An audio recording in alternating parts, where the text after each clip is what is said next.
Chapter 6103. Then President Pei will climb up in the future. Wouldn't the top position naturally fall on his head? Thinking of this, he immediately said, "Diamond box, right? President Pei, don't worry, I will arrange it." After saying that, he immediately picked up his mobile phone and called Charlie.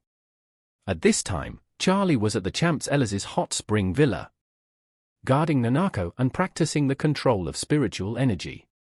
After receiving a call from his father-in-law, he walked to the yard to answer the call and asked, "Dad, what are you doing?"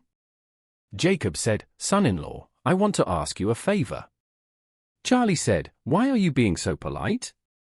Just say whatever you want." Jacob said hurriedly, "Can you help me ask Mr. Orville about the diamond box in Classic Mansion tonight? Has the box been reserved?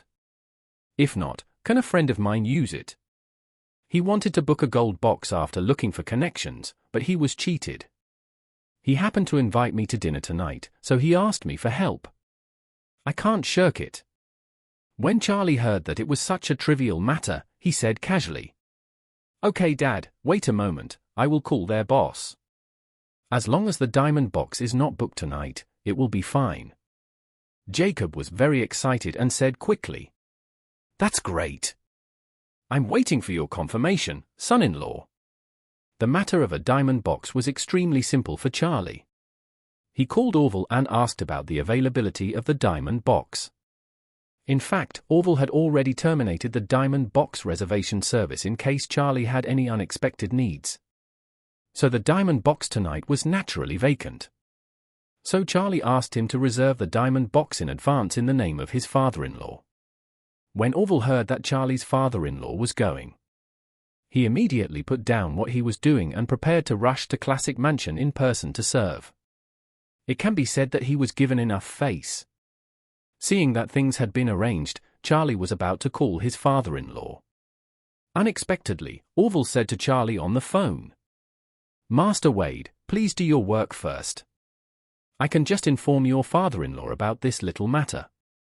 The last time he came to Classic Mansion for dinner, I asked someone to leave his phone number."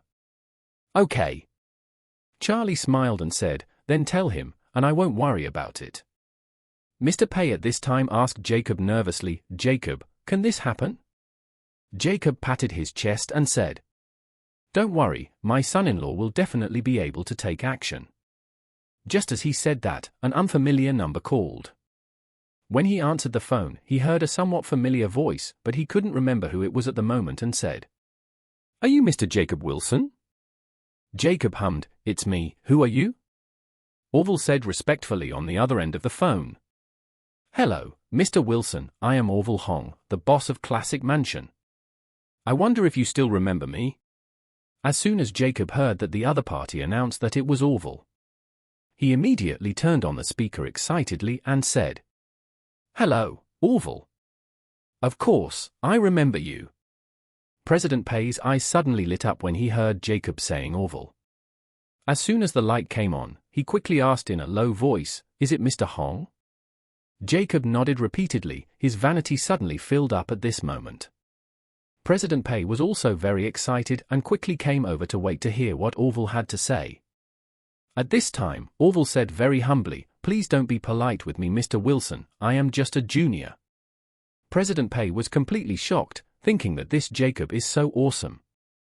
Orville actually called himself a junior in front of him, and he was so shameless. Jacob was even more proud and asked quickly, Has my son-in-law told you about the box?" Jacob didn't know Charlie's true identity. Nor did he know what Orville's relationship was with his son-in-law. So he didn't dare to call Orville by his first name. At this time, Orville said very enthusiastically, "Master Wade told me that I have reserved the diamond box for you tonight. And the highest standard banquet is also prepared. I will go to Classic Mansion in person to receive you and your friends. All purchases tonight will be free of charge." Jacob was stunned when he heard that the banquet of the highest standard in the diamond box cost hundreds of thousands casually. But Orville actually wanted to get free of charge? Isn't this too grand? Moreover, this meal tonight was not a treat for him. He was following Pei to enjoy the meal. If Orville waived the bill for this meal, then the favor he owed would be a bit unjust. President Pei on the side was not willing to let Jacob take such a big favor, and quickly whispered in his ear, Jacob, my friend is inviting the people above him to dinner tonight. And we are both supporting roles. Just ask Mr. Orville to give you a discount.